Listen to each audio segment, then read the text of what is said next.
Viral এই তরমুজ বিক্রেতার নাম মোহাম্মদ রনি। নিজের তরমুজকে তিনি মধু, রসমালাই কিংবা পদ্মার ইলিশ হিসেবে পরিচয় করিয়ে দেন। রনির দাবি এতে তিনি নিজেও আনন্দ পান এবং তার ক্রেতারাও আনন্দ পায়। কারওয়ান বাজারের এই তরমুজ বিক্রেতাকে নিয়ে ব্যাপক হাসি ঠাট্টা হলেও তরমুজ বিক্রিতেই তার সংসার চলে। এটা তার বাপ দাদার পেশা। অনবরত কথা বলার কারণে তার গলার স্বর কিছুটা বসে গেছে। বেশিরভাগ পুরুষের জীবনটাই এমন। বাস্তবতার কাছে আত্মসম্মান টিকতে পারে না। পরিবারের কথা ভেবে সবকিছুই বিসর্জন দিতে হয়। ঈদের সময়টাই কাপড়ের দোকানগুলোতে অনেক পুরুষ বিক্রেতা নির্দ্বিধায় শাড়ি, থ্রি পিস পরেন। উদ্দেশ্য একটাই, ক্রেতা যেন ফিরে না যায়। আপা, এটা পরলে কেমন লাগবে দেখাই। অনুমতির অপেক্ষা না করেই বিক্রেতা মুহূর্তে শাড়ি পরে আয়নার সামনে দাঁড়িয়ে পড়েন আর ক্রেতা হেসে বলেই ফেলেন, আচ্ছা ভাই, এটা দিন, নিয়ে নিচ্ছি। এরা কেউ বাবা, কেউ স্বামী, কেউ ভাই। প্রতিদিন প্রতি মুহূর্তে চলে এদের নিঃশব্দ সংগ্রাম। ফেরা যাক তরমুজ বিক্রির প্রসঙ্গে। সামাজিক যোগাযোগ মাধ্যমে প্রায়ই এই ফল বিক্রেতাকে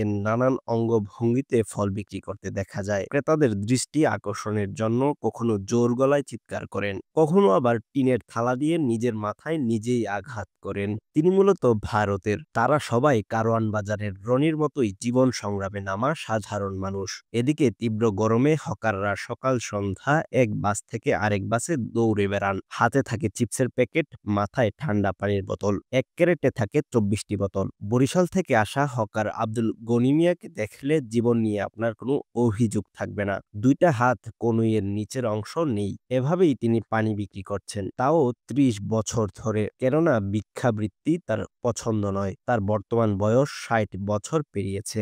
বিদ্যুতের কাজ করতে গিয়ে হাত হারিয়েছিলেন।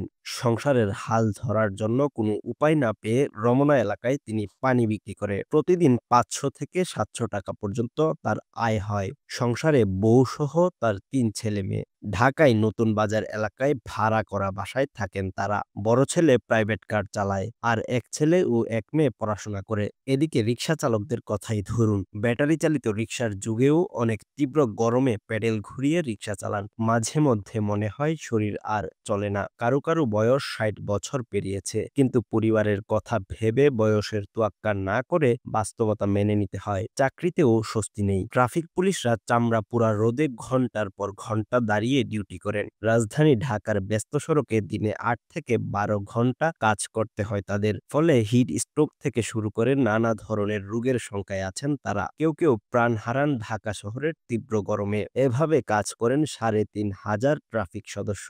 ডেলিভারি ম্যানদেরও বিশ্রামের সুযোগ নেই। যারা সাইকেলে করে ডেলিভারি দেন তাদের অবস্থা বেশি করুন। সময় মতো পৌঁছানোর তাগিদে তারা বিশ্রামও নিতে পারেন না। প্রখর রোদ সোজা মাথা ও পিঠের উপর এসে পড়ে। এভাবেই মাইলের পর মাইল পাড়ি দিতে হয়। শেষ করা যাক প্রবাসীদের মাধ্যমে। তাদের দুঃখ শুধু তারাই বুঝেন।